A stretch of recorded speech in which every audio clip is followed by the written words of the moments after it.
Dear students, up to this point we discussed all theoretical aspects of the concept related to the velocity of the image and velocity of the object. Now it is time to learn the application of the concept. और application of the concept जैसा हम लोग हमेशा करते आए हैं, learn करेंगे illustrations के थ्रू. तो चलते हैं illustration section में. In this illustration it is given an object is moving horizontally with velocity 10 meter per second towards a fixed plane mirror as shown in the figure. आप यहाँ figure follow कर सकते हो. ये प्लेन मिरर है जो horizontal से 60 degree angle पे इंक्लाइंड है. Plane of the screen is the X Y plane और ये जो ऑब्जेक्ट है ये मूव कर रहा है हॉरिजॉन्टल डायरेक्शन में और इसकी स्पीड गिवन है 10 मीटर पर second. This speed is with respect to ground. लेकिन अगर मिरर रेस्ट में है तो जो ग्राउंड के रिस्पेक्ट में वेलोसिटी होगी वही मिरर के रिस्पेक्ट में वेलोसिटी होगी.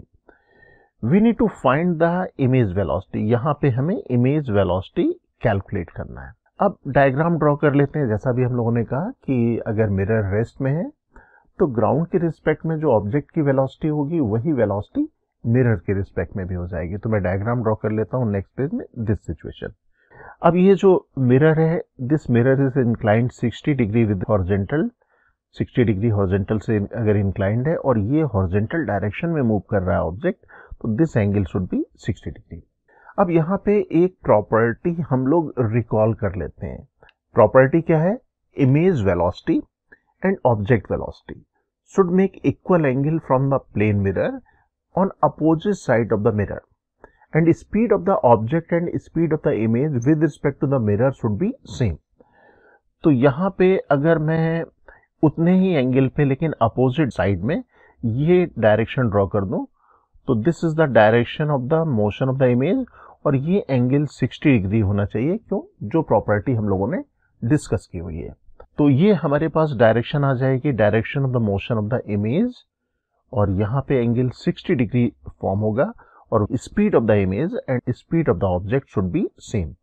तो यहाँ पे ये दोनों की मैग्नीट्यूड सेम होगी. और velocity of the image with respect to mirror and velocity of the object with respect to mirror ये दोनों सेम है, इक्वल है. लेकिन मिरर रेस्ट में है तो हम लोग यहाँ पे कहेंगे velocity of the image should be equal to velocity of the object. Ground के रिस्पेक्ट में भी यही वेलोसिटीज होगी. अब हमारे पास ये वेलोसिटी की डायरेक्शन आ गई, इमेज की वेलोसिटी की डायरेक्शन आ गई. Now we can make the component of this velocity horizontal और वर्टिकल, एक्स कंपोनेंट और Y component. This is the X component VIX. इसी तरीके से हम लोग वाई कंपोनेंट यहाँ पे ड्रॉ कर लेते हैं. X Y plane is the plane of the screen, तो ये मेरे पास हो जाएगा वाई कंपोनेंट.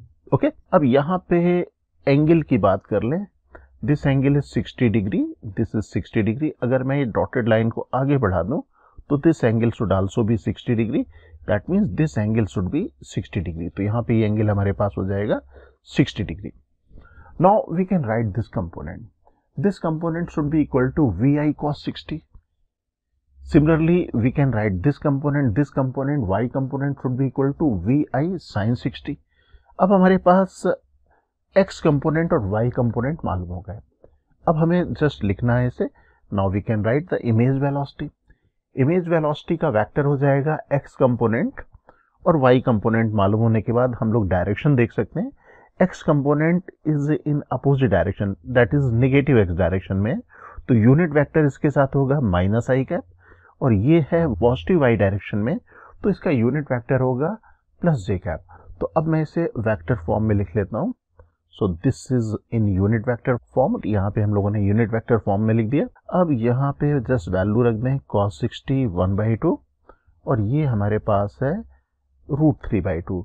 और magnitude of the velocity of the object and velocity of the image same होने चाहिए. 10 गिवन थी हमें ये वेलोसिटी, तो यहाँ पे मैं 10 रख देता हूँ.